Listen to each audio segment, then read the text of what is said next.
Hi guys, আসসালামু আলাইকুম। Welcome to my another blog. আজকে বানাবো পুডিং। পুডিং বানানোর জন্য সর্বপ্রথম আমাদের দুধটা ঘন করে জ্বালিয়ে নিতে হবে। দুধ যত ঘন করা যাবে তত পুডিংটা খেতে মজা হবে। এরপর নিয়ে নেব 2টা ডিম, যেগুলো অবশ্যই ফ্রিজ থেকে 1 ঘন্টা বের করে সাধারণ রুম টেম্পারেচারে নিয়ে আসতে হবে। এরপর আমরা নিয়ে নেব 1 কাপের একটু কম চিনি। এরপর ভালোভাবে মিশিয়ে নিতে হবে যেন চিনিটা খুব ভালোভাবে গলে যায়। আমি প্রথমে একটা ডিম দিয়েছিলাম, পরে আমি আবার আরেকটা ডিম দেই। আমি প্রথমে একটা ডিম দিয়ে বানাতে চেয়েছিলাম, কিন্তু পরে আবার আরেকটা ডিম দিয়েছি।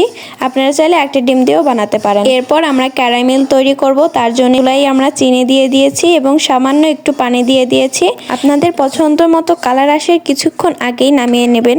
এরপর গুলিয়ে রাখা মিশ্রণের ভিতরে আমরা দুধটা ঢেলে নিয়েছি যেন এর ভিতরে থাকা সরগুলো আলাদা করতে পারি। দেখুন আমাদের কত সর জমা হয়েছিল।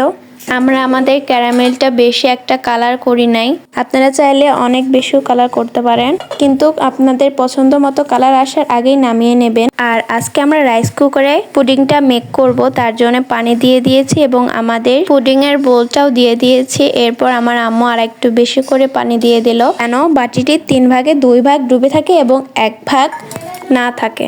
আমরা এটি শুরু করেছি 7:14 দিকে। এরপর আমি মাঝখানে আবার দেখেছিলাম যে আমরা ঢাকনাটির মুখ আটকাইনি, কারণ বিভিন্ন দুর্ঘটনা হতে পারে এই ঢাকনা আটকানোর কারণে।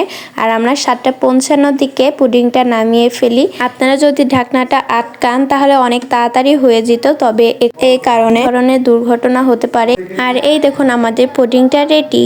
আমরা যদি ক্যারামেলটা আরেকটু বেশিক্ষণ জাল দিতাম তাহলে কালারটা আরো সুন্দর আসতো। তো দেখুন আমাদের পুডিংটা কত সুন্দর হয়েছে। আজকের মতো এতটুকুই। আল্লাহ হাফেজ।